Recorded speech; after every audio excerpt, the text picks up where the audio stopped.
नमस्कार दोस्तों, आप सभी का स्वागत है और मैं आपके लिए लेके आ गया हूं आपके मॉड्यूल सी, यानी जो लोग मैकमिलन से तैयारी कर रहे हैं, मैकमिलन के जो क्वेश्चंस पढ़ते हैं, उनके लिए भी स्पेशल सेशन हम लोग आपके लिए लेके आ रहे हैं। और वहीं पर जो रिटेल बैंकिंग वेल्थ मैनेजमेंट में जो मॉड्यूल सी है, उसको मैं आपके लिए लेके आया हूं। तो आज हम लोग कंप्लीट मॉड्यूल सी को कवर करेंगे एक सेशन में। तो फटाफट हमारे साथ आप सभी लोग जुड़ जाइए, यानी जितने भी लोग JAIIB की तैयारी कर रहे हैं और वहां पर रिटेल बैंकिंग वेल्थ मैनेजमेंट की बात करें, तो आप सभी के लिए यहाँ पर मॉड्यूल सी इंपॉर्टेंट एमसीक्यूज और संपूर्ण जो मैकमिलन बुक है उसको हम लोग यहाँ पे कवर कर रहे हैं, यानी संपूर्ण सॉल्यूशन आपको प्रोवाइड किया जा रहा है। पहला क्वेश्चन जो मॉड्यूल सी का है वो क्या कह रहा है, बैंक मार्केटिंग रेफर्स टू।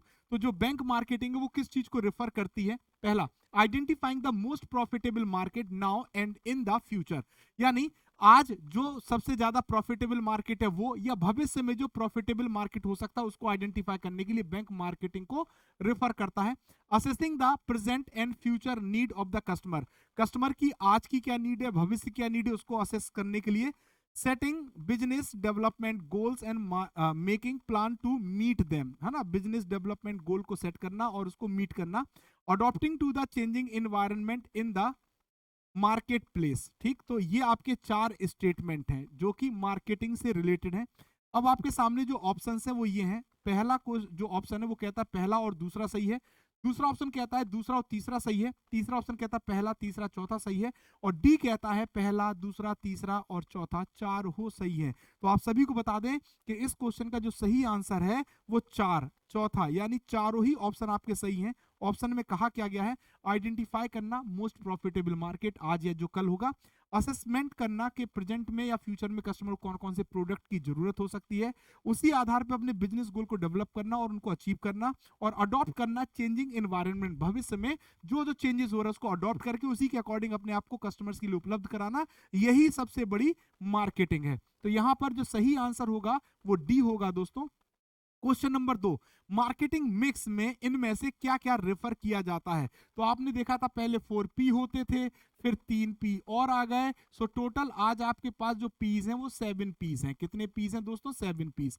सबसे पहले होता है प्रोडक्ट, फिर होता है price, promotion, place, people, process, physical evidence. तो यहां पे सही आंसर लगा दिया जाए तो all of the above is the correct answer. देखिए, सबसे पहले मार्केटिंग मिक्स की अगर हम बात करते हैं तो सबसे पहले वो प्रोडक्ट होता है, जिस प्रोडक्ट के लिए हम बात कर रहे हैं उसका प्राइस, कीमत निर्धारित करते हैं, किस जगह पर उस प्रोडक्ट को हमें सेल करना है, वो कौन सा लोकेशन है ना।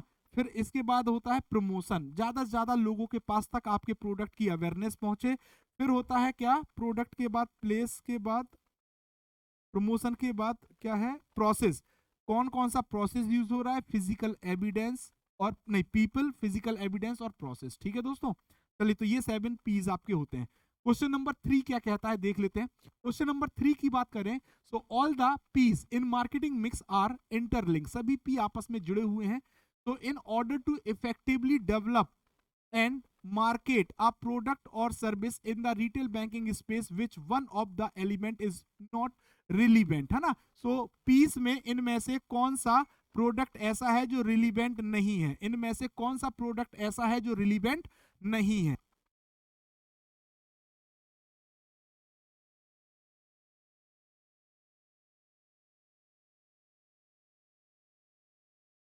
ठीक है, तो अगर हम बात करें all the piece in marketing mix are interlink in order to effectively develop and market a product और services in the retail banking space which one of the element is not relevant. तो यहां पर product relevant है, बिल्कुल है। Promotion है, priority और process, तो यहां पर प्रायोरिटी इससे रिलेटेड नहीं है। यानी अगर आपने 7 पीस को पढ़ा है तो 7 पीस में प्रायोरिटी कहीं नहीं आता। क्या नहीं आता? प्रायोरिटी कहीं नहीं आता। So it is not related, it is not related. तो करेक्ट आंसर क्या हो जाएगा? प्रायोरिटी। क्या हो जाएगा दोस्तों? प्रायोरिटी। क्वेश्चन नंबर 4 क्या कहता है? Question number 4, in which stage of the marketing process, जब भी मार्केटिंग प्रोसेस को अप्लाई किया जाएगा उसकी कौन सी स्टेज होगी? Does an organisation answer the question like who, where, when and how for the offering? वो कौन सी स्टेज होगी जहां पर आंसर देता है कि कौन है, कहां पर है, कब है, कैसे है? तो ये आंसर किस स्टेज में दिए जाते हैं? सबसे पहले आता है मार्केटिंग प्लानिंग, फिर आता है मार्केटिंग कंट्रोल, मार्केटिंग एनालिसिस और मार्केटिंग इंप्लीमेंटेशन। तो इसका भी सही आंसर इंप्लीमेंटेशन ही होना चाहिए, मार्केटिंग इंप्लीमेंटेशन। चलिए, electronic channels in retail banking refers to, electronic channel इनमें से कौन सा है? जब रिटेल बैंकिंग की हम बात करते हैं तो इलेक्ट्रॉनिक चैनल कौन सा होता है? ठीक है, पहला ऑप्शन है ATM, internet banking, mobile banking. इसका सही आंसर हो जाएगा ऑल ऑफ द अबव। आपने देखा होगा कि जब भी डिलीवरी चैनल की बात होती है, डिलीवरी चैनल की बात होती है, तो डिलीवरी चैनल्स आपने पढ़े होंगे, और उन डिलीवरी चैनल्स में आपने एक पढ़ा था फिजिकल चैनल। क्या पढ़ा था दोस्तों? फिजिकल चैनल, है ना। और दूसरा आपने पढ़ा था इलेक्ट्रॉनिक चैनल। कौन सा चैनल? Electronic channel. अब देखिए क्या है, अगर फिजिकल चैनल की बात करें तो यहां पर ब्रांच आ जाती है। क्या आ जाती है? बैंक की ब्रांच आ जाती है, और एक्सटेंशन काउंटर आ जाता है। कौन आ जाता है? एक्सटेंशन सेंटर आ जाता है। ठीक, काउंटर नहीं, सेंटर आ जाता है। और यहां पर इलेक्ट्रॉनिक में अगर हम बात करें तो हमें तीन चीजें देखने को मिलती हैं। पहला, आपके द्वारा एटीएम का जो यूज किया जाता है। इसके बाद आप जो इंटरनेट बैंकिंग को यूज करते हैं, इंटरनेट बैंकिंग को। और इसके साथ साथ अगर हम बात करें तो मोबाइल बैंकिंग। कौन सी बैंकिंग दोस्तों? Mobile banking. ठीक है, तो ये क्या है? ATM is also a electronic channel, internet banking is also electronic channel, और mobile banking is also electronic channel. So the correct answer is all of the above. ठीक है, तो इसका सही आंसर क्या हो जाएगा? all of the above। अब आ जाते हैं क्वेश्चन नंबर 6 पे। क्या कहता है? Advantage of good branch layout. अगर एक अच्छी ब्रांच लेआउट की हम बात कर रहे हैं तो उसके एडवांटेजेस क्या है? लेआउट का मतलब समझ रहे हैं? जो ब्रांच जब आप एंट्री करते हो तो आपने देखा डेस्क टेबल कहीं और लगी, अधिकारी कहीं बैठे, एक कैश काउंटर बना, तो इसको लेआउट कहा जाता है। अंदर का जो स्ट्रक्चर आपको देखने को मिलता है that is known as branch layout. तो उसके एडवांटेज पूछे गए हैं। पहला क्या बताता है? Promote efficiency as it will ensure smooth how of services, यानी आसानी से सब चीजें सर्विसेज की उपलब्ध हो जाए। इंटरनल कम्युनिकेशन, आपस में जब स्टाफ कम्युनिकेट करते हैं एक डेस्क से दूसरे डेस्क पे जाते, वो इफेक्टिव हो। Increase thereby facilitating better coordination among the staff, है ना, staff resulting in the better customer service. Provide a comfortable and congenial work environment at the staff which result in high employee motivation and act as a moral booster, और serve as an image building tool for the bank। तो यहाँ पे इसका सभी जितने भी statement दिए गए हैं DCBA, सभी का आंसर सही है, यानी ये ब्रांच लेआउट के लिए सभी पॉइंट इंपॉर्टेंट है। ठीक है, चलिए अगला क्वेश्चन, क्वेश्चन नंबर 7 क्या कहता है?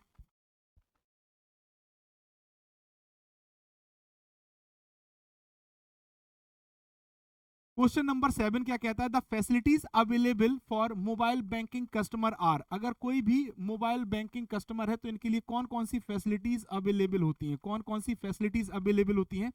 पहला, facilities for using banking facilities from anywhere. अगर आप मोबाइल बैंकिंग यूज कर रहे हैं तो आप कहीं से भी बैंकिंग की सुविधा को गेन कर सकते हैं। दूसरा, easy operation instruction carried out by itself, है ना। तीसरा है ऑप्शन टू पे यूटिलिटी बिल्स। चौथा है transfer of funds between account same bank and other bank. और ई है ऑल ऑफ द अबव। तो अगर आपने थोड़ा भी रिटेल बैंकिंग को ढंग से पढ़ा है या देखा है तो आप आसानी से टिक लगा दोगे जब भी, या आपने यूज किया है, सॉरी मेरा स्टेटमेंट होना चाहिए था, अगर आपने मोबाइल बैंकिंग को यूज किया है तो आप देखेंगे आप आसानी से, है ना, बैंकिंग फैसिलिटीज को यूज कर पाते हैं। कहीं से भी आप आसानी से ऑपरेशन कर पाते हैं, आप अपनी यूटिलिटी बिल पे कर पाते हैं और अपना फंड ट्रांसफर कर पाते हैं। यानी जो करेक्ट आंसर है वो क्या? All of the above. चलिए क्वेश्चन नंबर 8 क्या कहता है? The service offers for internet banking customers are. अब इंटरनेट बैंकिंग सेम जैसे मोबाइल बैंकिंग है वैसे इंटरनेट बैंकिंग है। View of balance and last few transactions आप चेक कर सकते हैं। Generate statement of account, transfer of funds between account within the bank, utility payment facilities like payment of insurance, premium, telephone bills, क्या लिखा? Energy bills.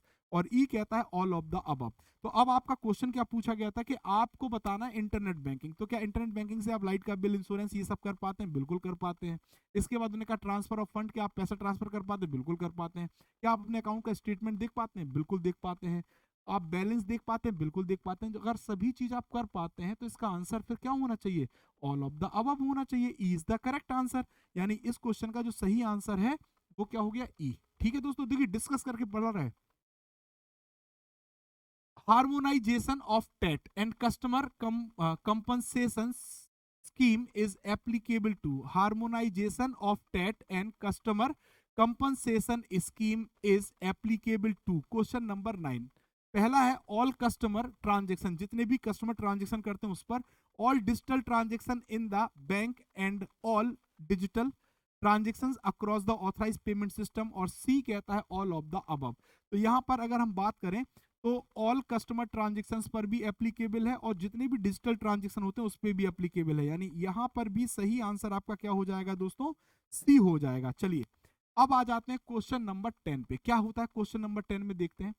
Integrated अम्बुड्समैन does not include the following concept. Integrated अम्बुड्समैन इनमें से कौन से concept को follow नहीं करता है? बिल्कुल आसान क्वेश्चन है। वन नेशन वन अम्बुड्समैन, बिल्कुल है, ऐसा ही कहा गया। Single portal for all grievances, yes बिल्कुल सही है। Integration of all existing scheme of अम्बुड्समैन, तो 3 स्कीम चल रही थी।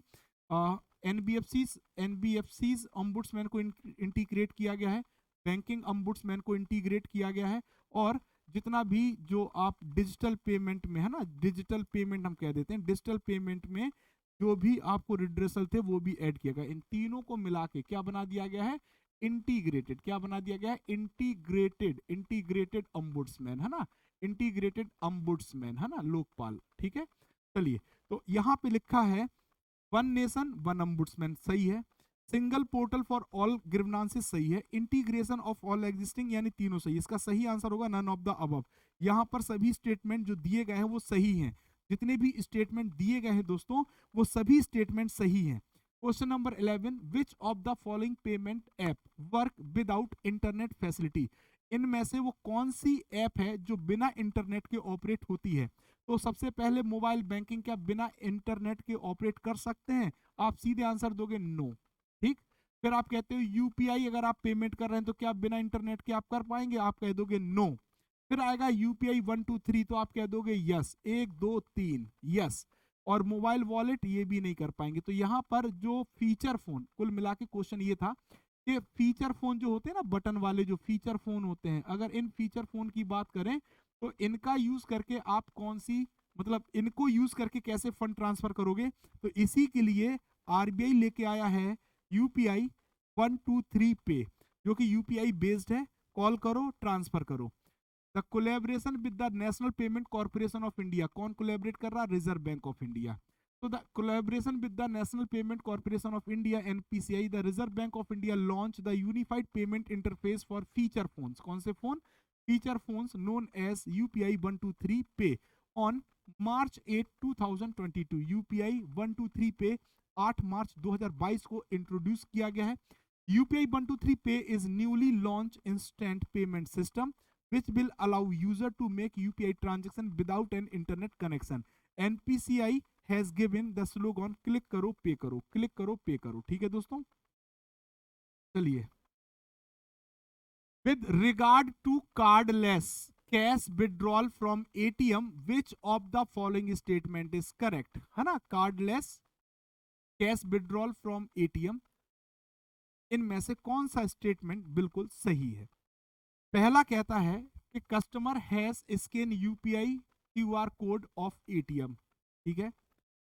Cardless cash withdrawal is interoperable as per RBI directives, debit card is not required, है ना, और ऑल ऑफ द अबव।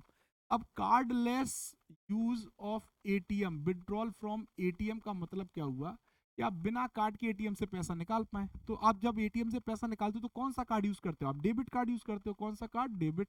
तो आप बिना डेबिट कार्ड के अगर आपको पैसा निकालने की सुविधा दे तो उसी को कहा जाता है कार्डलेस विड्रॉल। तो इसे कहा जाएगा, जहां पर आपको डेबिट कार्ड की रिक्वायरमेंट नहीं होगी उसी को कहा जाएगा cardless withdrawal from the ATM, ठीक है। Question number 13, human intervention in delivery of services, है ना। अगर आप बैंक में जाते हैं और अगर आप बैंक आपको जो भी प्रोडक्ट या सर्विसेज है उनकी डिलीवरी देता है तो उनमें कौन कौन से ह्यूमन इंटरवेंशन की रिक्वायरमेंट होती है? पहला ए, इंटरनल कस्टमर, जिससे बैंक का स्टाफ भी कहा जाता है।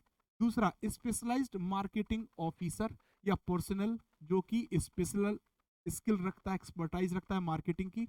तीसरा होता है डीएसए, डायरेक्ट सेलिंग एसोसिएट्स और एजेंट्स, ये वो लोग होते हैं जो थर्ड पार्टी एजेंट होते हैं जिनका बैंक के साथ टाई अप होता है ऑर्गेनाइजेशंस का, और ये कहीं ना कहीं सेल को इंक्रीज करने के लिए बैंक के साथ जुड़े होते हैं। तो यहाँ पे जो सही आंसर होगा ऑल ऑफ द अबव। आपने ह्यूमन इंटरवेंशन को पढ़ा भी है मैनी टाइम्स, और मैंने ही पढ़ाया है। So internal customer staff of the branch, specialized marketing personnel, direct selling associates, और आंसर होगा ऑल ऑफ द अबव। ठीक है, तो क्वेश्चन नंबर 14 की बात करें, the requirement of delivering effective service to the customer, the requirement of delivering effective service to the customer, वो कौन सी are, A R E are, ये आर है। तो अब आपको बताना वो कौन सी सर्विसेज हैं जो इफेक्टिव है डिलीवरी करने में कस्टमर के। पहला, understanding the customer, his income level, his financial profile, his need, his requirement, है ना, official products and his stage, life stage. यहाँ पे ऑफिशियल ऑफ फाइनेंशियल, ये ऑफ फाइनेंशियल प्रोडक्ट है दोस्तों। ठीक है, selling and cross selling the right product to the match their requirements, post sale service, follow up, customer satisfaction, है ना। और फिर लिखा है कस्टमर एम्पैथी, है ना, क्या लिखा है, कस्टमर एम्पैथी, क्या लिखा है दोस्तों, customer empathy.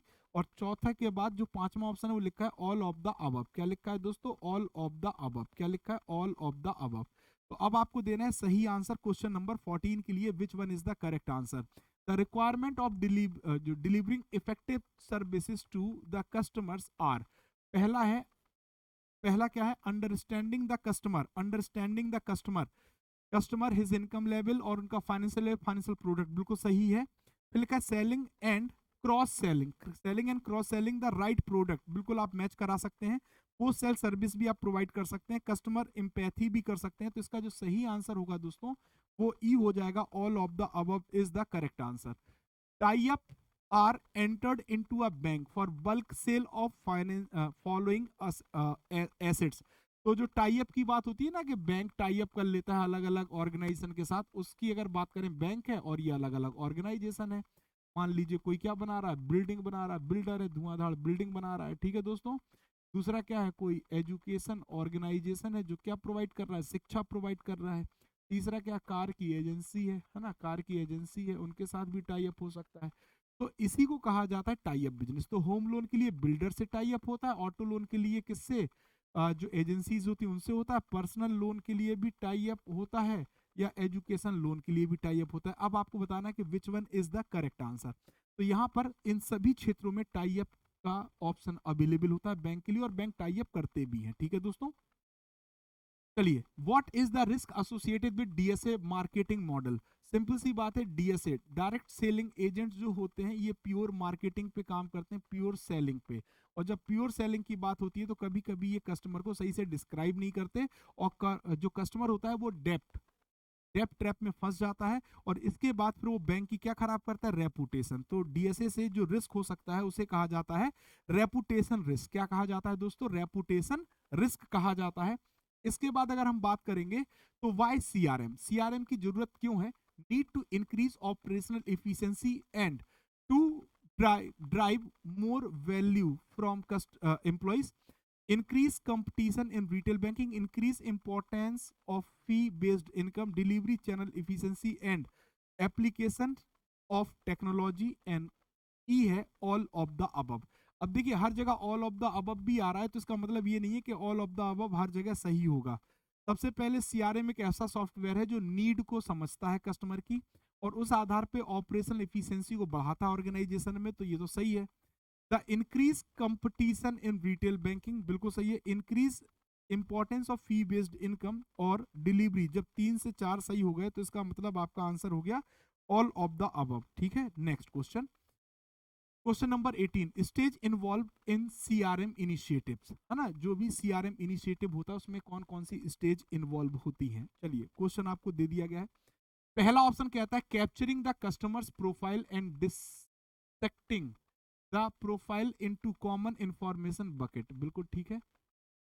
Designing suitable product service to cater the different information bucket, हर इंफॉर्मेशन बकेट में जो नीड के अनुसार है, कस्टमर के सेगमेंट के अनुसार प्रोडक्ट ऑफर करना। Offering the product and services to the targeted and segmented customer from the information bucket which the right pricing and providing the right sales and service process to achieve total customer satisfaction। और फिर आ गया tracking the customer information on a dynamic basis to design new product and sendis। तो इसका जो सही answer है वो ई हो गया, all of the above is the correct answer. चलिए, बेनिफिट्स ऑफ सीआरएम, सीआरएम के क्या क्या लाभ हैं? पहला, इंप्रूव द कस्टमर सेटिस्फेक्शन, बिल्कुल सही है। Help the bank to drive increase shares of wallet of the customer, help to understand customer life time value, help to manage multi delivery channels in a better way. तो यहाँ पे भी आपका जो सही आंसर होगा 19 का वो क्या हो जाएगा? ई हो जाएगा दोस्तों। चलिए, what does customer relationship management deal with in retail banking? कैसे कस्टमर रिलेशनशिप जो मैनेजमेंट है वो डील करता है? तो सबसे पहले अगर बात करें, स्टोरिंग क्लाइंट डेटाबेस, अभी हमने पढ़ा है इसको। अंडरस्टैंडिंग द क्लाइंट रिक्वायरमेंट, बिल्कुल सही है। दूसरा, establishing close personal relationship with customer, keeping touch with the customer to ensure that their need are understood. फिर लिखा है फ्रेंडली बिहेवियर विद क्लाइंट्स और ऑल ऑफ द अबव। तो इस क्वेश्चन का भी सही आंसर क्या होगा? ऑल ऑफ द अबव होगा। What is the full form of BCSBI? तो the banking code and standards bank of India is the correct answer. ठीक है, 2003 में इसके लिए कमिटी बनाई गई थी। मैंने एक क्लिक कर दिया क्या? Banking code and standards board of India है। ठीक है, सॉरी, बोर्ड ऑफ इंडिया है, सॉरी, मैंने यहाँ पे सब एक ही जैसा लगा था तो मैंने बोर्ड को नीचे देखा और टिक ऊपर लगा दिया, बोर्ड ऑफ इंडिया। तो यहाँ पे अगर हम बात करें, 2003 में कमिटी बनाई गई थी और उस कमिटी के रिकमेंडेशन पे BCSBI को स्टैब्लिश किया गया था। Banking code and standard board of India, the banking code and standard board of India is the independent banking industry watchdog to protect consumers of banking services in India. तो जो भी consumers हैं उनकी हितों की रक्षा करने के लिए BCSBI को स्टैब्लिश किया गया था। 18 फरवरी 2006 को इसकी स्थापना की गई। इसका हेडक्वार्टर कहाँ पे है? मुंबई में है। और फाउंडर कौन है? रिजर्व बैंक ऑफ इंडिया है। Which of the following fall under the purview of BCSBI? तो आप सभी को बता दें कि यहाँ पर जो करंट अकाउंट है, सेविंग अकाउंट है, टर्म डिपॉजिट अकाउंट है, PPF अकाउंट है, NRA अकाउंट है, वो सभी BCSBI के वॉच डॉग में आते हैं, प्रीव्यू में आते हैं। ठीक है, तो यहाँ पे ये सभी के लिए सही आंसर डी हो जाएगा। इसके साथ अगर हम बात करें तो क्वेश्चन नंबर 23 क्या कहता है? कहता है कि banking code and standard board of India is aim at following, promote good and fair banking practice by setting up minimum standards, बिल्कुल स्टैंडर्ड सेटअप करने के लिए कहता है। Encourage market forces through competition to achieve higher operating standards. फिर कहता है promote a fair and cordial relationship between the customer and their bank. और आंसर हो जाएगा आपका D, all of the above. ठीक है दोस्तों, चलिए अगला question. Commitment to customer under BCSBI cover, जो भी कमिटमेंट हैं वो कवर करते हैं। कौन कौन से कमिटमेंट कवर करते हैं? पहला ऑप्शन है सेविंग अकाउंट, दूसरा है लोन अकाउंट, तीसरा है रेमिटेंस, चौथा है क्रेडिट कार्ड, मोबाइल बैंकिंग और ऑल ऑफ द अबव। तो जो भी बैंक आपको सर्विस दे रहा है इंडिविजुअल कस्टमर्स को, उनमें मिनिमम स्टैंडर्ड सेट करना और ट्रांसपेरेंट फेयर प्रैक्टिस करना, कमिटमेंट को जो भी प्रॉमिस किया कंप्लीट करना, यही कहना है वो मिनिमम कोड ऑफ कंडक्ट हैं जो कि BCSBI ने बैंकों के लिए सेटअप किए हैं। Reserve Bank of India has decided to dissolve the Banking Code and Standard Board of India. Out of the following which will act as nodal department for BCSBI? तो BCSBI के लिए जो नोडल डिपार्टमेंट है वो है consumer education and protection department. तो BCSBI को खत्म किया गया है, उसकी जगह काम जो दिख रहा है consumer education and protection department दिख रहा है दोस्तों। ए इसका सही आंसर होगा। Consumer education and protection is an integral component of Reserve Bank of India, full service central banking function, customer protection one of the development role of RBI is undertaken through consumer education and protection department. ठीक है दोस्तों, देखिए question number 26 क्या कहता है? The integrated ombudsman scheme is applicable to all public sector bank, all NBFCs, all commercial banks, all regulated entities. तो इसका जो सही आंसर होना चाहिए वो क्या होना चाहिए? ऑल रेगुलेटेड एंटिटीज होना चाहिए। क्या होना चाहिए? All regulated entities. रेगुलेटेड मतलब जिनको reserve Bank of India regulate कर रहा है वो सभी एंटिटीज रेगुलेटेड होंगी और वो किसके अंदर आ जाएंगी? इंटीग्रेटेड बैंकिंग ombudsman के तहत। Choose the correct alternative for the following statement, है ना? तो जो पहला स्टेटमेंट है वो क्या लिखा है? Firm need to collect and analyse the data pertaining to the marketing for. तो आपको अल्टरनेटिव चुनना है, यानी ए 27 का जो ए है, फर्म जिनको जरूरत है कलेक्ट और एनालिसिस करने की data pertaining to marketing for, है ना? तो क्वेश्चन नंबर जो 27 है उसका ए। अब इसका alternate, projecting their organization as knowledge oriented, enabling the top management to keep control over the sales force, taking the required step for effective marketing of their product, or for utilizing their uniform क्या लिखा? Information technology capabilities. तो इन्होंने कहा था कि firm need to collect and analyse the data pertaining to marketing, तो taking the required step for effective marketing इसका alternative होगा। ठीक है दोस्तों, चलिए आगे बढ़ते हैं। अगला B, an effective MIS fulfil these. एक अच्छा एमआईएस क्या फुलफिल करता है? एक अच्छा एमआईएस क्या फुलफिल करता है? ठीक, analysis of quantitative information, coordination among functional and specialist execution, limited to the current scenario, limited नहीं होता है, बोथ 1 एंड 2। तो मेरे हिसाब से इसका जो सही आंसर है वो फोर्थ होगा, 1 and 2 is the correct answer. फिर आ जाते हैं हम लोग किस पर? सी पर। किस पर आ जाते हैं दोस्तों? सी पर आ जाते हैं। अब सी क्या कहता है?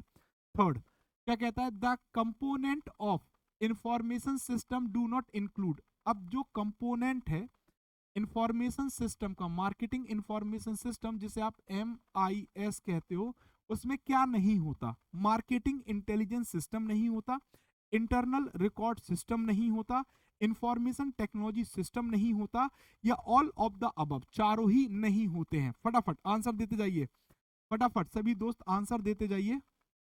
चलिए, तो यहां पर आप सभी को हम बता दें कि जो information technology system component of marketing information system do not include, तो यहां पे आपको बताना है कि क्या इंक्लूड नहीं है। इंफॉर्मेशन टेक्नोलॉजी सिस्टम इंक्लूड नहीं है इसमें। चलिए, the ultimate user of marketing information system are, जो मार्केटिंग इंफॉर्मेशन सिस्टम है उसका जो अल्टीमेट यूजर है वो कौन है? अल्टीमेट यूजर है वो कौन है? आपको बताना है अल्टीमेट यूजर है वो कौन है। चलिए, the customer of the firm, the competitor of the firm, the decision maker in the firm, या बोथ 1 एंड 2। तो MK जो मार्केटिंग इंफॉर्मेशन सिस्टम है, MIS नहीं होता, वो MKIS होता। सॉरी, मैंने MIS लिख दिया था, MKIS। ठीक, तो MKIS का जो अल्टीमेट यूजर है मार्केटिंग इंफॉर्मेशन सिस्टम का वो कौन है? तो ये decision maker, the ultimate user of the marketing, इसको यूज कौन करता है? जो डिसीजन लेता है ना, जो डिसीजन लेता है। तो दोस्तों ये थी हमारा मॉड्यूल सी की क्लास, जो कि वो क्वेश्चंस हैं जो आपके मैकमिलन की किताब में है। जहां पर जरूरत पड़ी है वहां पे एक्सप्लेनेशन आपके साथ ऐड भी किया गया है, और जिन क्वेश्चंस को हमने गो थ्रू किया अपने कंसेप्ट के आधार पे उनको हमने वैसे ही आपको बताया है। तो आप हमारे साथ जुड़े रहिए। हमारे JAIIB CAIB वाला जो हमारा टेलीग्राम चैनल है उसको ज्वाइन कर लीजिए, वहां से आपको PDF मिलना आसान हो जाएंगी। तो जितने क्वेश्चंस आपकी नज़र से गुजर जाएंगे उतना ही अच्छा होगा आपकी परीक्षा में, आपके परफॉर्मेंस के लिए। तो आज के लिए बस धन्यवाद, थैंक यू वेरी मच। अगली क्लास में फिर मिलेंगे।